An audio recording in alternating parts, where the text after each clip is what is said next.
আমার নবীর কাছে নিয়ে গেল। আমার নবী ডাক দিয়া বলে, বেলাল তুমি আজান দাও। বেলাল বলি, ইয়া রাসূলুল্লাহ আমি কোথায় দাঁড়ায় আজান দিব? জাবালে রহমতের উপরে দাঁড়ায় আজান দিল। আমার নবী কারো উপরে দাঁড়ায় আজান দাও।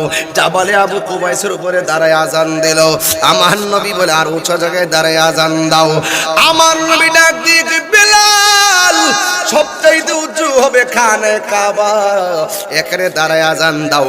ইয়া রাসূলুল্লাহ এতদিন আজান দিতাম কেবলা বানাইতাম কাবারে, আমি যদি কাবার উপরে উঠি তাইলে কেবলা বানামো কারে? আমার নবীকে কেবলা বানাইবা কাবারও কাবারে। নবী গো কাবার কাবাকে, আমার নবী বলেন কাবার কাবা হইলাম আমি রাহমাতুল লিল আলামিন। আর বড় করে বলেন না সুবহানাল্লাহ। এ বেলাল এইভাবে আজান দিল।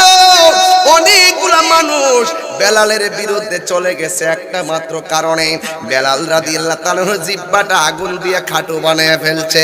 এই জন্য তিনি শিন উচ্চারণ করতে পারতো না। শিন উচ্চারণ করলে বাইজ্জা যাইতো। এবার নবী ডাক দেখে, ঠিক আছে তোমরা তোমাদের পছন্দ মতো মুয়াজ্জিন বানাও। পছন্দ মতো মুয়াজ্জিন বানায় আজান দেওয়াইলো, কিন্তু ফজর হয় না, রাত আরো গভীর হয়। আল্লাহ ডাক দিয়ে কয়, বন্ধু ও বন্ধু গো, আমার বেলাল দিয়ে আজান দেওয়ান। আমার বেলাল যখন আজান দেয় আর সে আজিবের মধ্যে বেলালের প্রেমের ধাক্কা লাগে।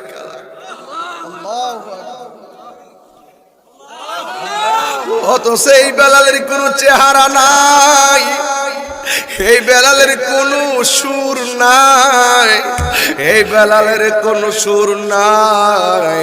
ও বাইরে ভাই, আল্লাহ চেহারার দিকে তাকাইতো না, আল্লাহ সুরের দিকে তাকাইতো না, আল্লাহ তোমার ড্রেসের দিকে তাকাইতো না, আল্লাহ তাকাইবো বান্দার অন্তরের দিকে। যার অন্তর বালা আমার আল্লাহ তারে বানায়া দিব জালা।